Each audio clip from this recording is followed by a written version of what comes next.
Hello, welcome to Bananas on the Beach, our in-person audience, our audience at home or wherever you might be. We have a great topic to discuss today. I'm David Grossman.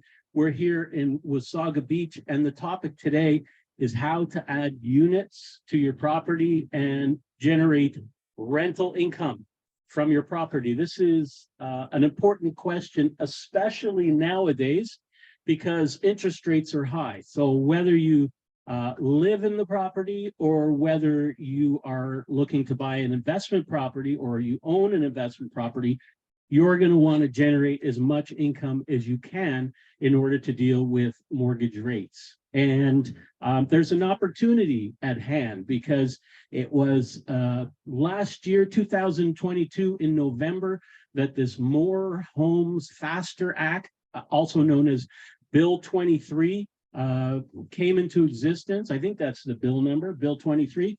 And the idea is that the Ontario government wants to see more housing. There's a housing shortage all across Canada. There's a housing shortage in Ontario. They want to add about 1.5 million homes over the next 10 years. So there's a lot to be done. There's also a shortage of affordable housing as well.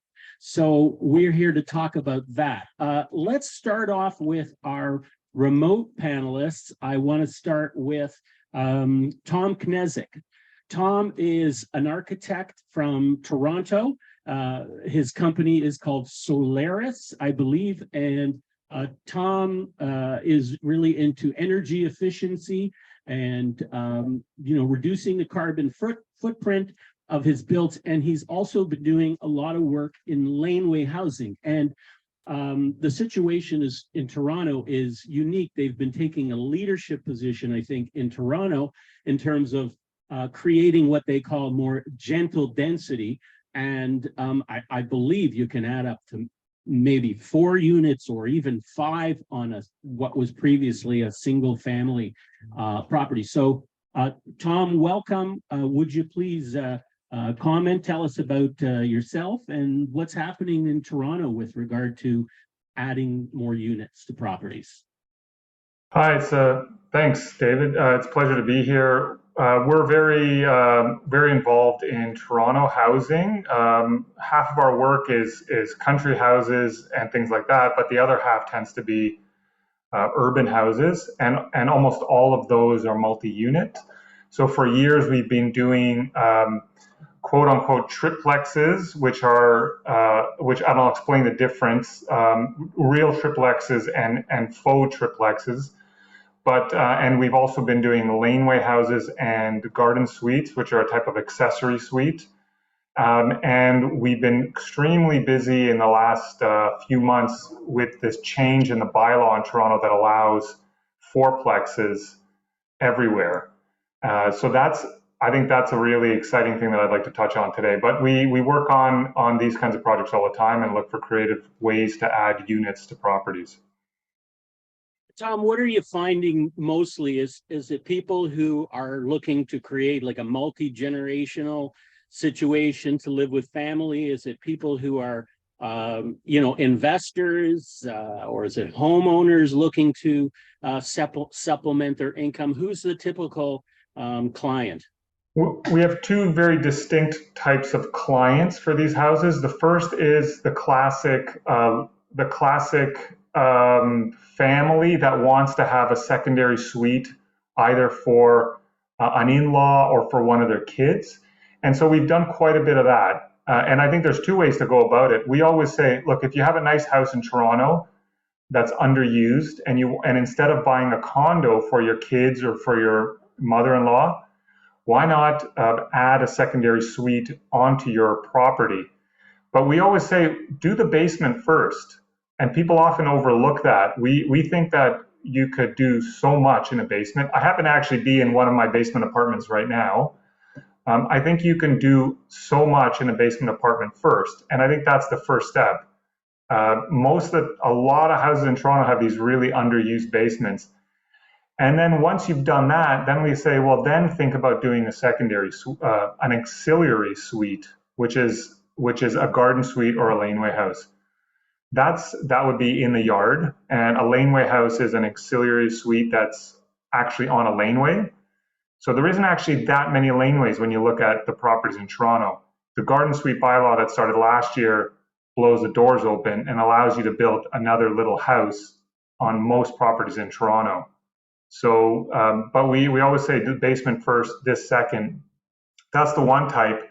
The second type is the developer, small-time developer, and there the laneway house or garden suite is a bonus. First, we'll renovate and add to the existing house and absolutely max it out, get 2-3 units, and now 4, which is possible since the bylaw changed like 2 weeks ago. And then once you have all that done, then you add the secondary suite in the back, and that's really like the bonus as a cherry on top. And that's usually done as a second stage out of necessity. But so those are two very different clients, and often those ones will look to sell in the end once they've finished. So that's an interesting model too. So I tend to work on those ones a lot more, where you're doing everything all at once. Right. Okay. All right. Sounds good. Tom, thanks for those comments. We'll come back to you in a little bit. Let's go over to Eric Balance from Balance Containers. We had Eric over to our Builder Association meeting a couple months ago, and we don't have any visuals at the moment. We can try and edit some into this video a bit later. We wanted to keep it simple because we are out at the beach. It's a lovely day here, by the way, and if you're you can probably see behind some of the panelists the beautiful beach here in Wasaga. Some of the photos they'll knock your socks off. I mean, in terms of what you think of a container, it's really quite remarkable. Eric, how did the need for container housing evolve, and how does it compare to, I guess, what they would call, let's say, stick-built housing, if that's the proper terminology? Yep. Well, thanks for having me, David, again. I'm Eric Balance from Balance Containers, as David mentioned there. Yeah, we build container homes of all sizes, but our primary focus for the next foreseeable future is in these accessory dwelling units. We have designed a full line of 1 and 2 bedroom suites that can be added as those secondary backyard suites. We've been involved in laneway homes, built several in Toronto now. We have another one underway down on Leslie Street in Leslieville.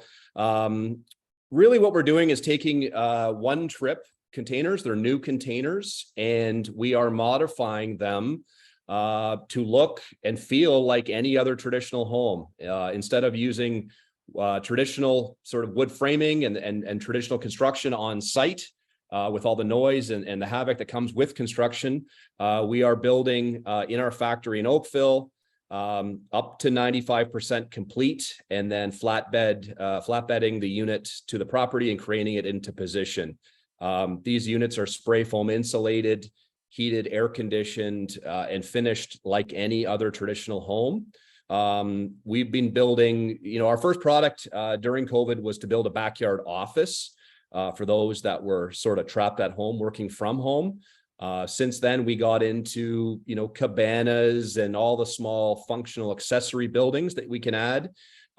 We've done full-scale cottages and homes, but we're very excited to work within sort of the tiny home movement and how that relates to Bill 23 and adding more gentle density to backyard suites.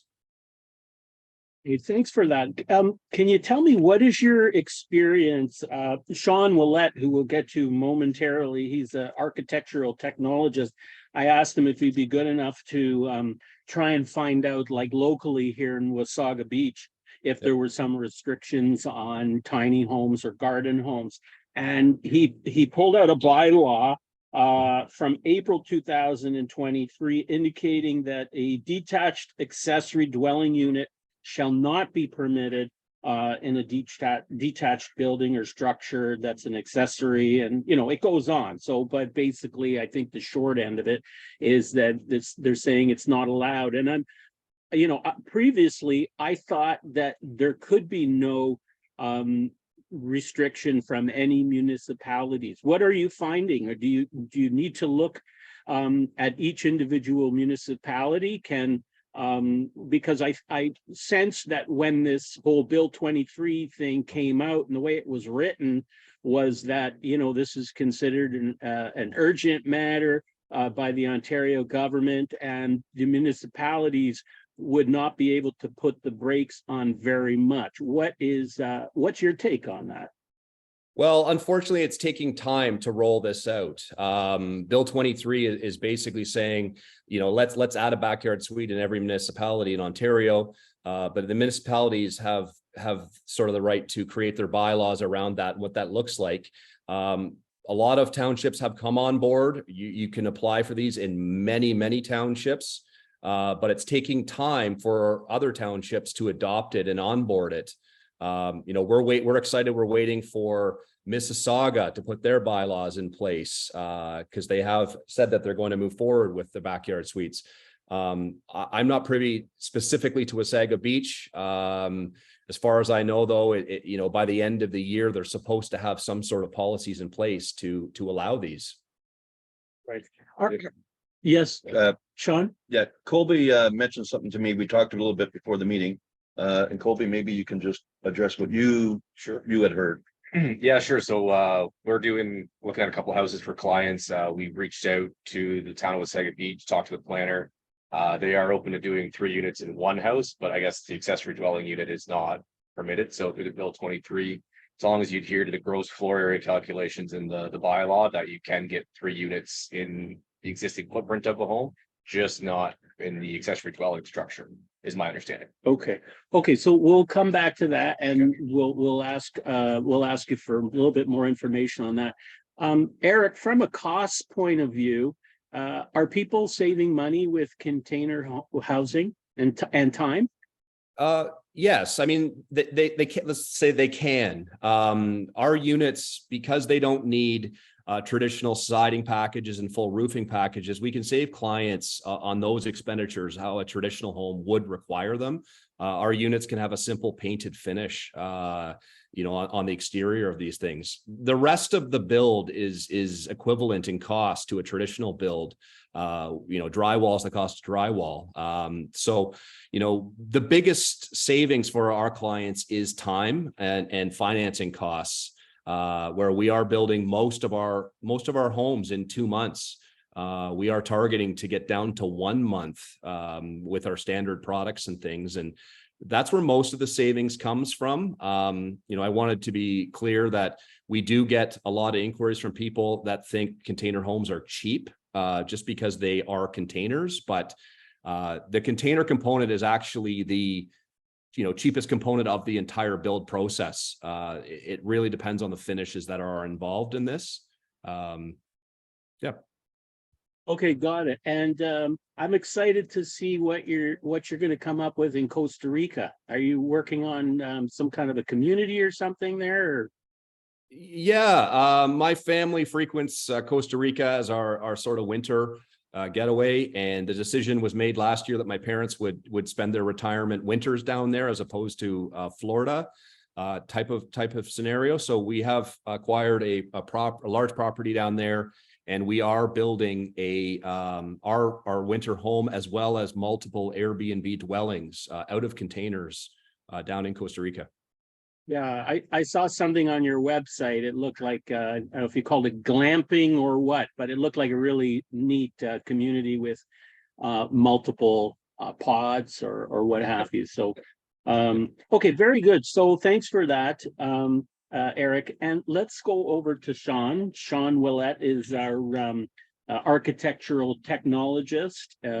He's got an office in Tiny and recently opened a new office in Collingwood. So help us understand, if you would, Sean, why are you expanding to Collingwood? And also, if somebody wants to create a basement apartment or expand on their house, what's the process? Okay. Yes, Sean Willett, my associates architectural design. We were in Tiny, or are in Tiny. We have been there for about 15 years, and we've as Dave said, we recently expanded to Collingwood. An opportunity came up to expand. So I thought this would be, a great opportunity, and we're going in there with the intent of, expanding there and having a nice office there. As far as building in Collingwood, I met with the CBO from Collingwood, and they are very, very receptive to basement apartments, coach houses, all the rest. They have they've simplified from a building code point of view. They've simplified some of the stuff that needs to be done for an apartment, basement apartment. As far as coach houses, they have what's called a rapid ADU program. There are going to be 6 floor plans that are accepted, and if you pick one of those floor plans, it's automatically the building permit process is already done. They've already been approved. So it's just a matter of going through zoning, bringing in your plans, rubber stamp, and out you go the door with their plans, which makes it cheaper for some of the people to build, a house that's already been designed. You say, I like that one, or I like that one, and away they go. Okay, very interesting. So things are happening over there. So it's interesting, and I don't mean to pick on Wasaga Beach. By the way, our esteemed mayor, deputy mayor, I should say, Tanya Snell is here. Welcome, Tanya. If you want to comment at some point during the talk, you're welcome to. So interesting that it appears Wasaga is not allowing accessory dwelling units, but Collingwood is. Do I understand that correctly? Yeah, well, accessory dwelling unit being defined as an apartment or a coach house. Collingwood, Right. or Wasaga right now, and maybe the deputy mayor can speak to this, but it looks like the coach house, as we call it, or the laneway house, as referred to earlier, is not something that's currently in their bylaw. Okay, so there's a question for you, Tanya. I don't know if you have an answer or you want to look into it and get back to us, but it sounds like this idea of having a secondary dwelling on a property, coach house, accessory dwelling unit, is not allowed in Wasaga Beach, but it is in other.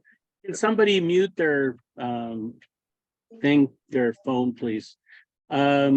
But it is allowed in other communities. I don't know. Do you have any comment on that? Would you mind coming over to us so that the people at home can hear you? This is our deputy mayor, Tanya Snell, part of our new council. We had a whole new council come in back last year in October, and very nice people, and they're always out in the community. So we're happy to have Tanya here. Welcome. Thank you, Thank David. I'm here for 2 hats, really. I also work with Palm Tree Capital, and we have a property management company. So adding additional units and investment real estate is what I do for my full-time job. But from what I understand in regards to the municipality, Wasaga Beach is a little bit behind in terms of redeveloping its official plan, and as well as its zoning and bylaw structure.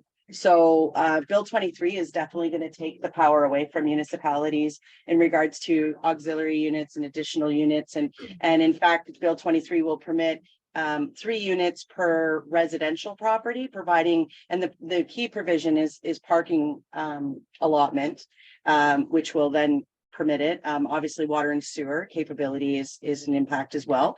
And then I also learned from the county that if you have a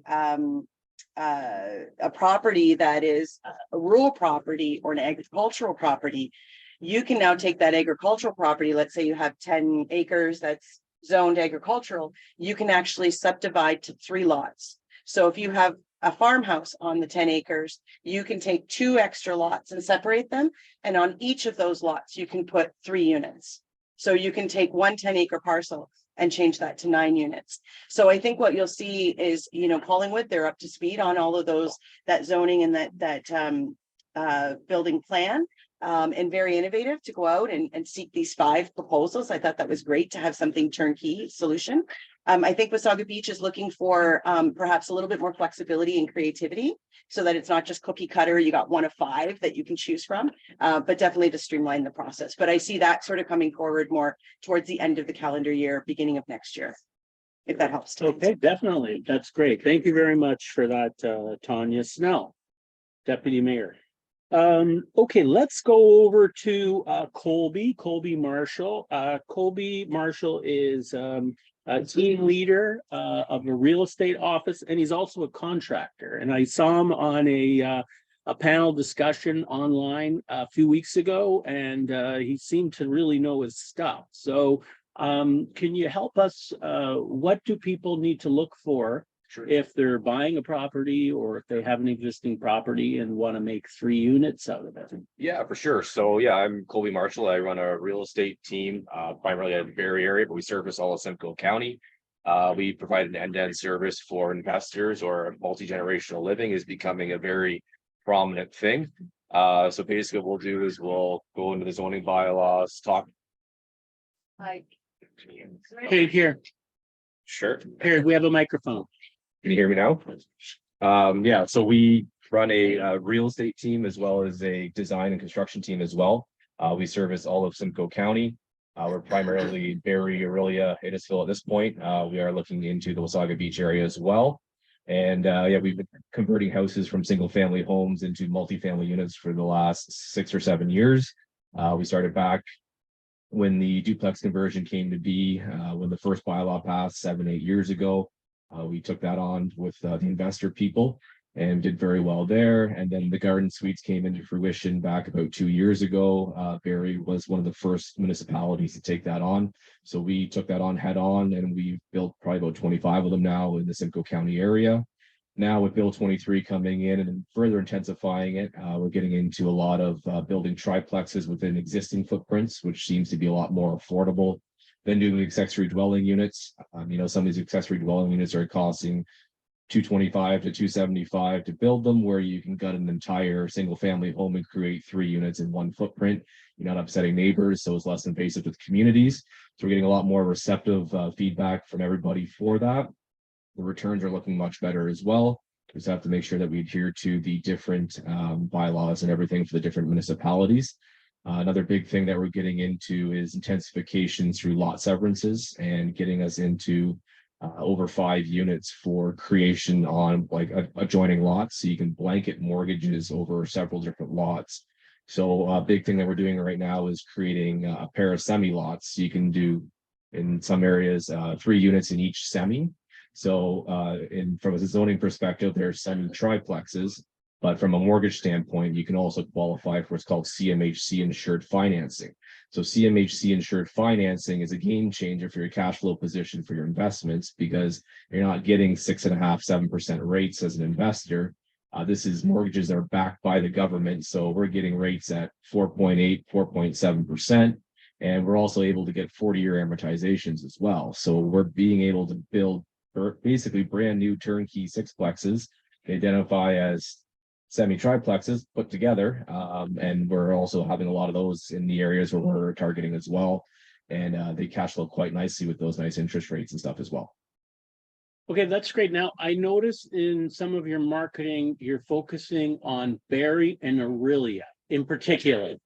Why Barrie and Orillia? So I live in Barrie. Orillia is 20 minutes up the road, and Wasaga Beach is kind of next on the list because it's only a half hour away. So we do like the Wasaga Beach area as well. A lot of them have the raised bungalows, which are ideal for second suites and hopefully third suites. Barrie was the first to take on a lot of these different changes head on. So they were pretty liberal at one point. There was a lot of different changes that happened over the time. So Barrie's kind of dialed in their bylaw essentially of what they want to see in their area. Made it very difficult for the garden suites at one point. So we migrated north to Orillia, which was a little bit more open. And now we're just getting a lot of people actually coming out this way as well, looking for intensifications. Not so much investors, but more so multifamily generational living, where they have 1, 2, 3 different family units, all part of the same family, that want to have their own independent space. So that's kind of why we're looking at this way as well. But yeah, I live in Barrie, so Barrie Orillia was primary, but we'll service pretty well anywhere in Simcoe County. So in addition to, like, as far as Bill 23 goes, in addition to this idea of being able to create up to 3 units in a single property, I think that there's also some movement as far as expediting applications for up to 10 units, is it? Do you want to tell us a bit about Yeah, that? for sure. So I know the deputy mayor there has brought on the official plan and zoning bylaw for Wasaga Beach that they are updating currently. City of Barrie, they just released, or they're releasing drafts of what theirs is going to look like as well. So it's good because a lot of the municipalities are pushing a lot of intensification, which is good because Bill 23 also allows for discounts on development charges and also gets rid of site plan control. So we'll just get into that a little bit. Site plan control is a process that takes anywhere from 18 months to 24 months. With all the fees and studies and everything that's required by different municipalities and engineers and studies and everything, can range anywhere from $30,000 to $100,000 in fees and studies and costs. So it was really slowing down the process. And as soon as you went over a 3-unit building in area, and really at the time, you trigger what's called site plan control, and it would just slow down all the development, and it would trigger a lot of these studies, fees, and everything as well. So Bill 23 will have a reduction on development charges, 25% the first year, 20% the second year, and so on for up to 5 years. So that will alleviate a lot of the costs. I know in Barrie, our development charges are almost $90,000 per lot. For condos, around $48,000. So those are pretty big dollars, especially when you're getting into 5, 6, 7, 8 units in a building. And then alleviating site plan control. Obviously, there's a lot less studies that you would have to do to build a building up to 10 units, and then not having to hold on to a property for 18 to 24 months while you go through that process and then apply for a building permit thereafter is a huge opportunity. So that's a big part of the business that we're targeting as well, is that kind of boutique apartment building style. We're looking, 2 to 3 story buildings, elevators. We're always looking for water views in the Barrie area as well. And that's kind of what we've been targeting as well for the more seasoned investor if they wanted to get into something like that. And yeah, we're Terry on registered builders, so we can build everything from semis to 10-unit buildings as well. So we've got one that we're starting to design now up in the Barrie area, and we're pretty excited to hopefully see that happen once the new zoning bylaw and official plan gets ratified in that area. Okay, that's great. Colby, thank you very much. Appreciate sharing those insights. Next, I want to speak with Lena Gurgis, property manager. Welcome. Glad you can make it up in person today. Yeah, welcome to the beach. I know. Yeah. Cute. Right. Great spot. So Lena's a property manager, and I figured that in order to completely address the challenge in terms of adding units, people will also need to know how to find good tenants and how to manage those tenants. So, Lena, I'm wondering if you could maybe give us some tips, because I know that there's a lot of landmines out there as far as managing tenants go. You got to watch what you say. I don't know if you're allowed to tell people they can't smoke, they can't have a dog. You have to be very careful. Can you give us some comments, please? Hi, I'm Lena. Okay, so property management wise, I've been doing this, it'll be 20 years in November. My husband and I started just buying multifamily properties. I was supposed to just manage our own. I don't know what happened. Here I am. A few things to consider. Okay, so adding secondary and auxiliary dwellings is fantastic. Most municipalities, I don't work up this far north. I live in Vaughan. Our company manages basically from Oshawa all the way up to Niagara Falls, Brantford. We come as far as Innisfil and Newmarket, and go out as far as like Brantford. And obviously, if I've never been here before, there's a reason why we don't come up this way. It's just not on our radar. But most municipalities like Hamilton, Niagara Falls, Toronto, these areas need the affordable units. So they are willing to work with people, with investors, with homeowners who are able to create safe, legal units that they will manage and maintain and keep affordable. With that said, these same markets have seen a very interesting shift when it comes to tenant profile. It's become very expensive to live in places like Hamilton, Niagara Falls, Toronto, and surrounding. Good tenants who have reasonably priced units are not moving out of their units unless they have to. So the owners are selling, new owner occupants want to move in. These are decent human beings. They don't want to create problems. So what that means is the majority of what you're getting out there are people who have issues, however those may look. So finding decent qualified people for top dollar. So let's say top of the market, fair market, some people will call it rentals. It's going to take you probably 60 days. Last year, same time, 6 days was really all that you would need. So this is becoming an issue. On top of that, you've got not just landlord and tenant law that you need to understand. You need to understand the Fair Housing Act, the human rights aspect of residential, tenancies and things like that, because there are a lot of things that you can't say. So let's say you're marketing down in Hamilton by Mohawk College. As per the Fair Housing Act, your ad cannot say something like suitable or ideal for students. It's considered discrimination. It's not allowed. You can't say things like ideal for families. And the reason it's important is because during COVID, a lot of people started making a living taking people to the Human Rights Tribunal for discrimination against fair housing. So there is a lot to be aware of. Bonuses from a residential tenancies perspective when you're adding suites, especially when you're adding garden and laneway suites, there's no rent control. Like none. So you can start off at $2,000 a month, and the very next year you can jack up your rent to $3,000 if you wanted to. It's an excellent way to manage and maintain your cash flow, your expenditures, things like that. Obviously, be a good human about it. You're dealing with people's homes, you're dealing with their livelihoods. So if you don't want to bring problems to yourself, generally do what's right for you and the other person involved in that transaction, right? So if your expenses went up by 10%, raise your rent by, 12, not 30, but they're not rent controlled. Basements are a little trickier only because if for some reason you end up at the tribunal and you can't prove 100% that basement suite or space was never ever occupied for residential purposes, you may end up with unlawful increases. So those would be a few things to keep in mind. And then from tenant screening, beware of all the fake documents that come out. Altering NOAs, altering T4s. It is so simple. Like it's so easy. It's scary. Landlord references, honest to God, like call 3 or 4 prior if you can somehow figure it out, and use tenant screening platforms like RentCheck that have decades of residential history, not new things that give you guarantees and things like that, because they don't have a long enough history to be able to find that tenant, 5-6 years ago.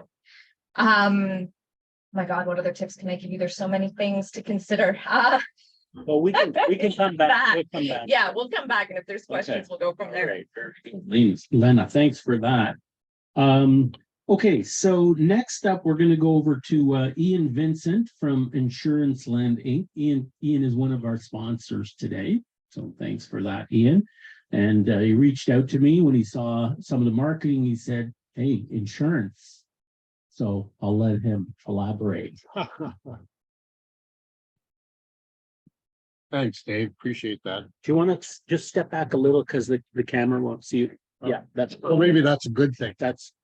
You're perfect right there. Thank you. Thanks. My name is Ian Vincent. I live here in the beach, have for the last 14 years.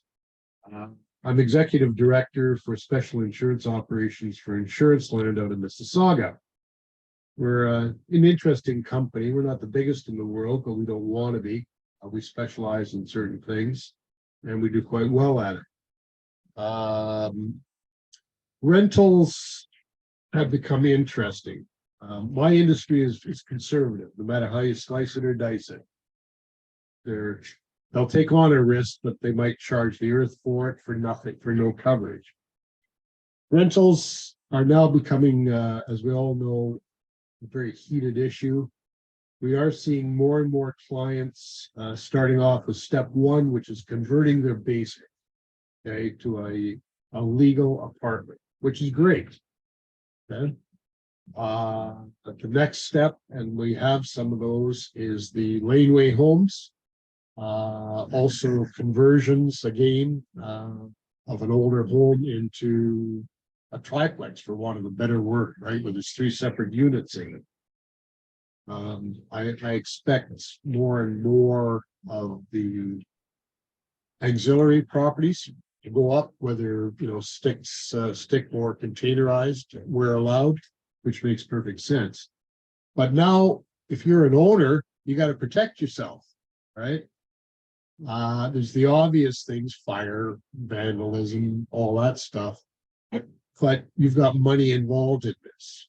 The first thing to do if you start off on a venture like this is reach out among to other people besides your accountant and your lawyer and your developer, is your insurance professional. They got to know.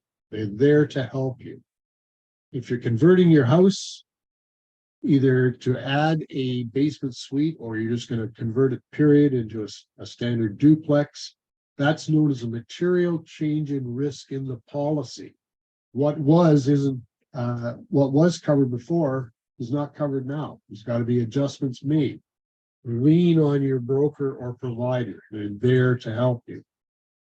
If you start getting into builds, okay, David Stillman here, there's such a thing as known as a course of construction or builder's risk policy. You've got money invested through the mortgage man here, who's giving you a staged advance. What happens if it blows down, burns down? Okay, you want to be made whole. Okay, that's what your insurance is all about. Couple of handy hints. Vandalism and malicious acts by tenants is not covered under any insurance policy, period. I know of one company that actually does it, but it's an insert into the policy and it ain't cheap. Okay. You're going to be looking for broad form coverage. You want the top of the line coverage. Okay. You want to make sure that your landlord's contents are covered. You may own all the appliances in there, fridge, stove, washer, dryer, freezer, whatever it may be. Make sure that's on the policy. You want to get paid. And the 2 next biggies, rental income. What happens if that house becomes uninhabitable due to an insured loss? A claim happens. Okay. You want to get paid. The tenant has to go. He's gone. Okay. You want to get paid so you can meet your creditors and pay the mortgage. Put that on rental income. You update it every year. Make sure it's dollar for dollar. And if something happens, the insurance company will pay you while that building is being repaired or replaced for up to a year. Another coverage you definitely need is water damage. In my industry, we call it water is the new fire. Fire used to be the biggest claims, not anymore. Haven't been for the last 5 years. Right? Climate change has hit us. So you get sewer backups galore and overland water. We call it flood. Yes, you can in a lot of areas buy flood coverage now. Yeah? The last one is liability insurance. That's for you. Okay. If something happens, somebody's injured or a death occurs on your property, you're it. Okay. So one of the old sayings in my industry, I mean, a client should buy as much liability insurance as they can afford. It's cheap. For rental properties, it's very cheap. Okay. 2 million, I'd recommend minimum. Try to go for 5 if it's offered by the insurance company. Now, not all insurance companies will provide coverage for a second residence on your property. You may have to go to a specialty market. Or if you start accumulating a number of properties, then you're going to start looking at commercial coverage because they got the capacity to be able to handle the sheer amounts of volume of insured values. There may be $10 million worth of properties insured. That's where you're going to go. Okay. Again, just the handy hints. If you start getting into the investment on these, some of you will put your heads together. Could be two. I've got a number of 2 or 3 families that have pooled their money to start buying up the different properties, right? Renovating and renting them out. That would go on a separate policy. Okay, but lean on your team, okay? Your architect, your developer, your accountant, your lawyer, and from my perspective, especially your insurance person. We want you to get paid, but you gotta tell us what you're doing. Keep us informed. Phone call costs you nothing. Maybe it'll save you a lot of problems down the road. All right, thank you. Thank you very much. Ian Vincent from Insurance Land, much appreciated. Lots of things to consider there. Next, we have my good friend Jerry Hogenhout, CPA and from Canadian Investment Services. Jerry and I have done many events and webinars together and appreciate your sponsorship as well today. Jerry, talk to us, if you would, about the tax implications. I know one of the things I'm wondering about is if you borrow money on the property that you're living in, can you write that off if you're using it to build or finance a rental component? Yes, thank you, David. Always a pleasure being at these sessions that you create. So great to be here. Great to listen to everybody contribute to this interesting time ahead. As David said, I'm a CPA. I kind of wear two hats. I'm a CPA, so I deal with the tax implications of everything. And I also am, as you say, I have an investment company. We are a real estate focused investment company. So what's ahead of us here with all these garden suites and container homes is really exciting from an investment perspective. Very, very exciting. I'll touch on the tax. You asked about the deductibility, 100%. So from a tax perspective, this is exciting. We always want to lower people's taxes. We need expenses to do that. So to, creatively finance around a property that you might own, borrow money to build or buy a garden suite certainly has tax advantages. We can deduct all that interest. Very important to be able to follow the flow of money. And what I mean by that, if you remortgage your house and use half of that money to buy a personal car and the other half to build a tiny home suite or whatever, CRA will require to have a good flow and track of that money. So we need to do that properly and carefully. Not that difficult, but we just need to be prepared for an audit. But yeah, certainly tax deductible. The goal, I've been around for a while. The goal for this rental, especially these secondary suites, is to earn the income without paying the tax is really what we try to do.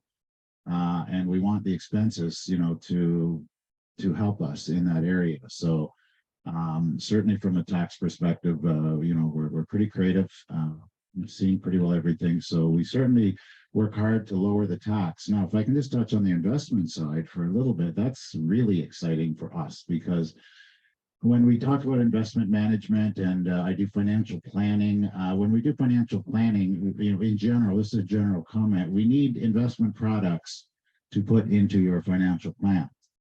There's a wide array of different investment products. Stocks, mutual funds, a whole bunch of stuff. I don't like the stock market. I'm not a big fan of the stock market. Not so much that you might not make money, but when we manage money and deal with investments, we need to do two things. We need to make a return for our client, and more importantly, we need to protect the capital. So in the stock market, the protection of your capital is not very good, in my opinion. And when we look at real estate, we all know there's good real estate and not good real estate. When we focus on the right type of real estate, that's probably the best way that we can protect your capital properly. And then when we look at the rate of return we can generate from it, we can get decent 10+ rates of return while properly protecting your capital. So when we need these investment products inside of your financial plan, again, we're a real estate focused company. So we're doing all kinds of things like joint ventures, limited partnerships. We buy apartment buildings. We do mortgage lending, direct private funding. We do all kinds of things in the real estate space. And now we get to look at all these garden suites and tiny homes. And it's very attractive for us, not only for the individual owner of a house that may want to create more income by 3 units, putting something in their backyard. But from an investment point of view, There's lots of people with lots of money that want to help invest into these things. So you might have a property that, you can have a tiny home on or a garden suite. There are people who will fund these things from an investment point of view. So it makes a good investment opportunity. I really hope this movement goes much further than just a backyard garden suite. I hope, they take vacant land and build little communities and villages. I know it's happening already in certain areas, and that just creates great investment opportunities for people who are looking just for 10 to 15% rate of return with their capital properly protected. So really interesting to see and hear all these panelists have, they have their different expertise in these areas. Really exciting what's coming ahead, and yeah, really pumped that certainly in my business model, these are investment products, we call them, that a lot of people will use in their financial planning. There's actually, if I can do a little plug, there's a tiny home show next Friday, I think, that I'm speaking at, which I think it's the first of its kind or something. But anyway, so it's going to be interesting to see, what happens there and all these different tiny homes that are going to be on display there. So anyway, that's me. And again, I thank you for inviting me to say some words, and always a pleasure being here in Wasaga Beach. Thanks very much, Jerry. You're part of the reason I moved here, Jerry, because I know you do spend a lot of time up in Wasaga Beach. So again, I'm David Grossman, and I'm a mortgage broker, in addition to hosting this event together with our other sponsors. And I just want to talk for a few minutes about financing strategies. How are you going to finance, whether it's renovating a basement, adding 1 or 2 apartments, or adding a garden suite? Well, we're going to look to the equity that you have in the property. If you own a property, that's where we're going to look first. That makes the most sense. Or if you own other rental properties, maybe you have equity there. If you take $100,000 mortgage at let's say 6%, we'll use that as a number. It could be higher or lower, but that's roughly today's rate on a residential mortgage. On a 25-year amortization, that's going to carry at about $640 a month. $100,000 loan carries at $640,000. So that's where I came up the name for this. What was it? Kick your mortgage in the butt. I mean, if you're somebody who's worried about cash flow and you have an opportunity to bring in tenant, I mean, with rental rates the way they are today, a 1-bedroom, 2-bedroom, you can be bringing in $1,500, $2,000 a month for a small unit, right? So imagine if you turn a single family into a triplex. Great opportunity to have to be able to offset some of your mortgage expenses. And there's different ways that you can do that, right? So if you are somebody who earns income that you can prove, we can go to a traditional lender to take out equity. And if you're self-employed, we have lenders that work with self-employed borrowers. Maybe you don't have much income. Maybe you're retired and you don't have much income. Well, I recently read that about 30% of people have no mortgage on their house at all. When you think about how much house prices have gone up, if you bought a house 10 years ago, I think even in Wasaga Beach here, it's probably around $350,000. It's now probably close to 3 times that, 2 to 3 times that. So a lot of people are sitting on equity, and we don't want to pull equity out for frivolous reasons. But if it can help you to make ends meet, then it makes sense. And also there's a reverse mortgage product where you have to be 55 years of age, and you can take out equity and you don't even have to make payments on that mortgage. Now you can. So if everything goes according to plan and you're generating $1,500 or $2,000 or $4,000, if you've got 2 rental units on your property, you can pay that mortgage down still, but you have the option of not having to do so. We also arrange construction financing. So that's an option when it's a line of credit. Home equity line of credit is a good way. Makes it easy if you have a loan product where you can divide up the loan segments. So if you do take out equity, as Jerry was saying, you need to be able to show CRA the money flow for anything that you're writing off. So if you refinance your house and finish your kitchen and you're living in it, well, that's not tax deductible. But if you're finishing a basement, you can for a tenant that would be tax deductible. So there's products like that, and a variety of options available. And I'll of course help you find the best option for you in your particular situation. We have some questions. There are some questions online, and I assume there will be probably some questions here in the audience. So let's take a look at one of them. Tammy is asking, what is the cost of a garden house? So I know that you can get a modular unit from a company like Balance Containers for, well under $100,000, depends on the size, or you can have a stick built for as much as $500,000. So it really depends on what you're looking to do.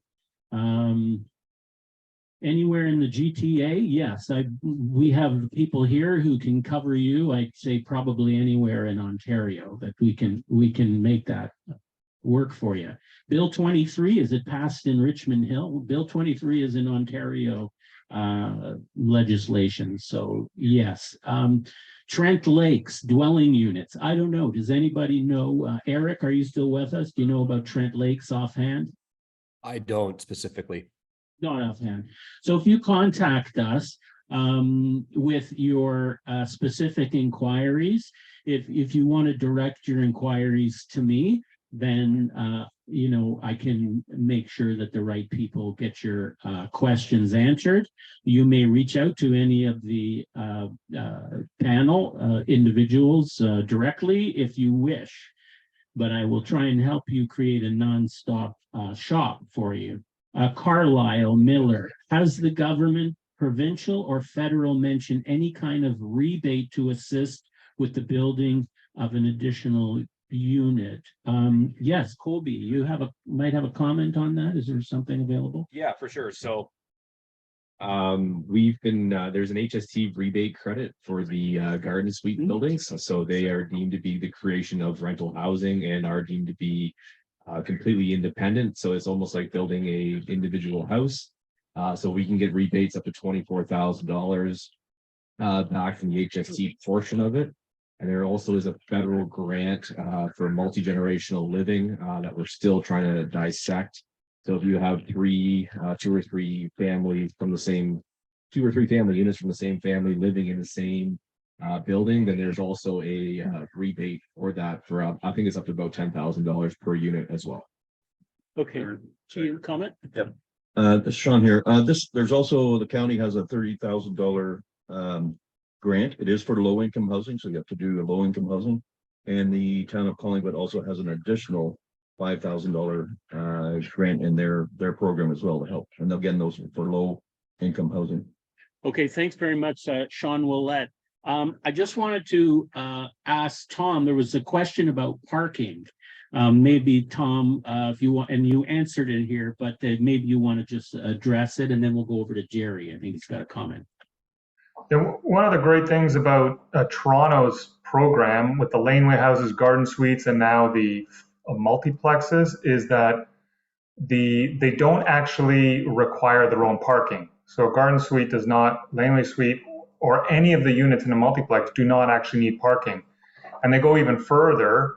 Like if you plop down your garden suite or your laneway house on top of the existing parking that was required for the house, that's okay. You don't have to replace that parking that's been taken away if it's taken away by this use. So that in Toronto, I mean, that's huge, right? Like that's otherwise the program wouldn't work. The other thing I wanted to mention that's really forward thinking in Toronto is that there's two things about this multiplex bylaw. In central Toronto, which was the residential zone, the R zone, you were always allowed to do a fourplex. But if you did it, you had to pay development charges. If you took a house in the R zone, added 3 units, you'd have to pay development charges for each of those 3 units. And that could be $75,000, $80,000 per unit. So you were talking like, I don't know, I've only dared do that math once, and I think it was like $200,000 before you get started. So now they've said, if you're adding those types of units, no development charges. So that to me is a far bigger incentive than the parking and that are massive incentives.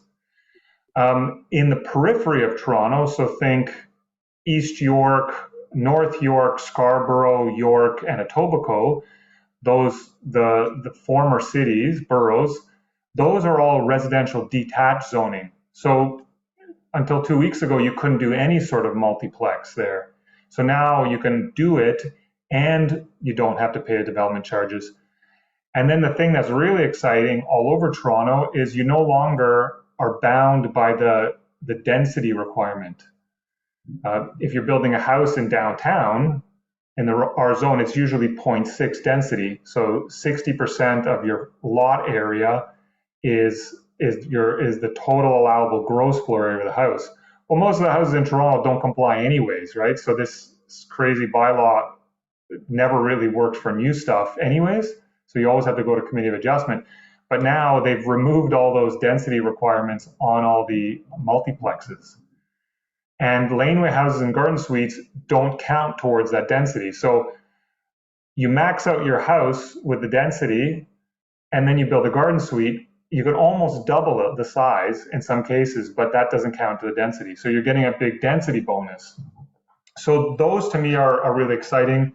The other bonus I know of, the help is for energy efficiency and like solar. So all of our houses now tend to be electric.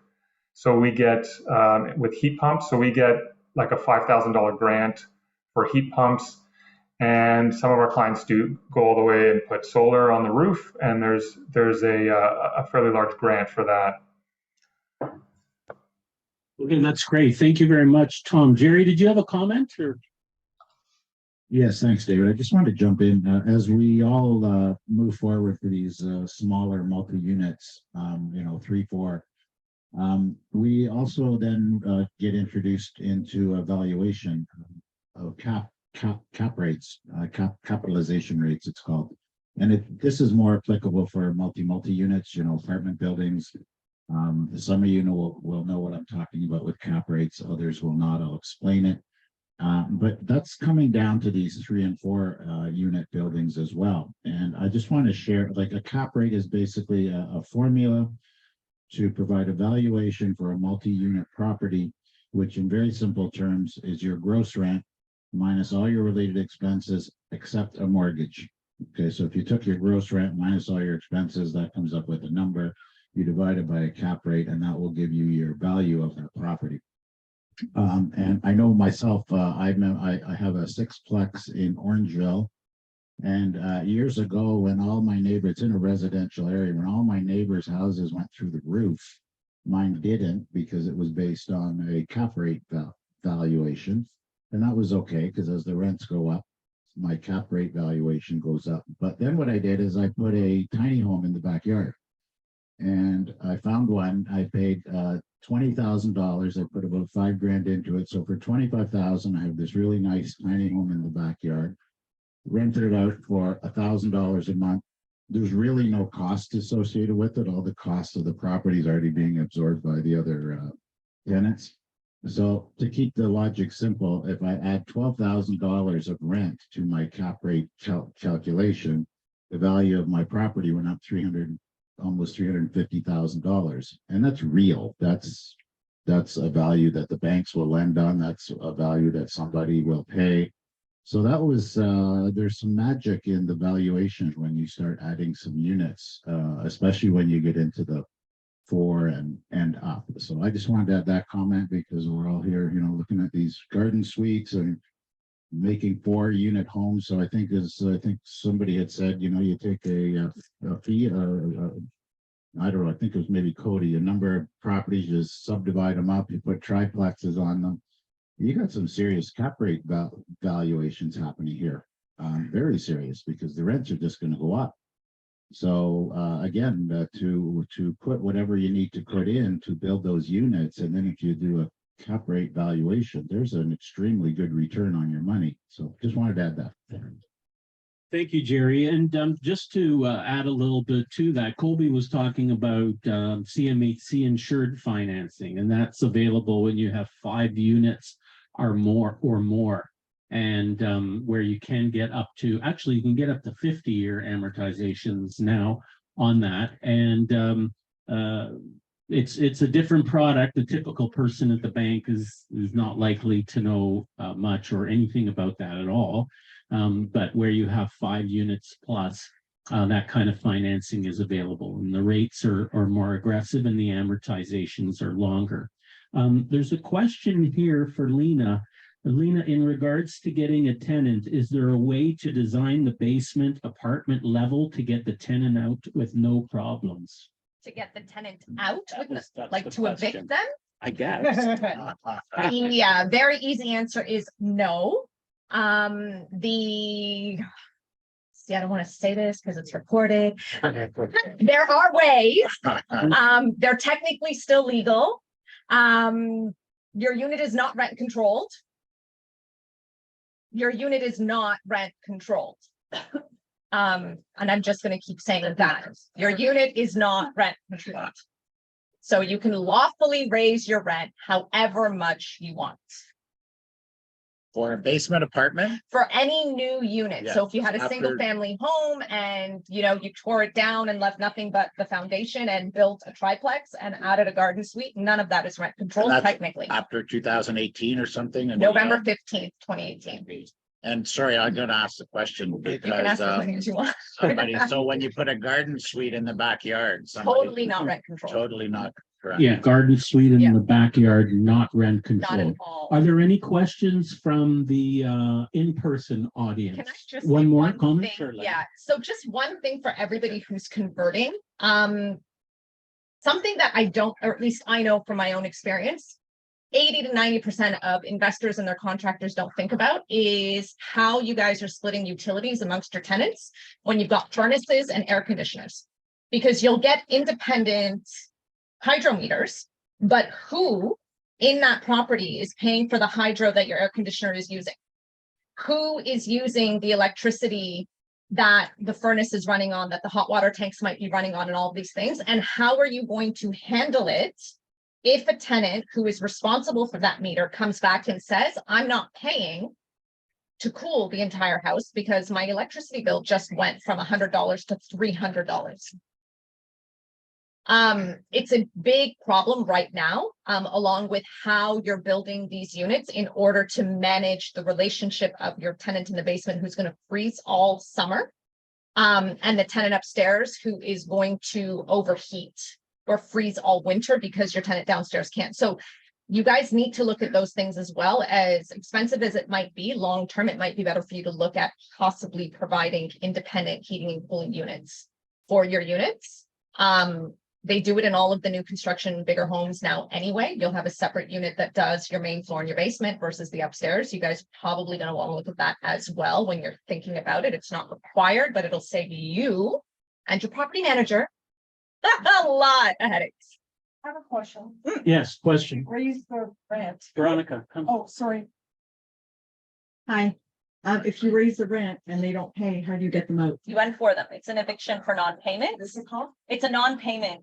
So it's an N4 notice. It's basically a notice to evict due to non-payment of rent. You still have to go through the tribunal, but tribunal waits now are roughly 4, maybe 5 months. So you're not looking at the backlog that you had before. And most tenants, if they get an exceptionally large rent increase when they know that it's a legal increase, they're generally not going to stick around, because the minute that they end up at the tribunal and they get an order of eviction due to the non-payment, or even if there's an order for a repayment plan or something, that becomes publicly available forever.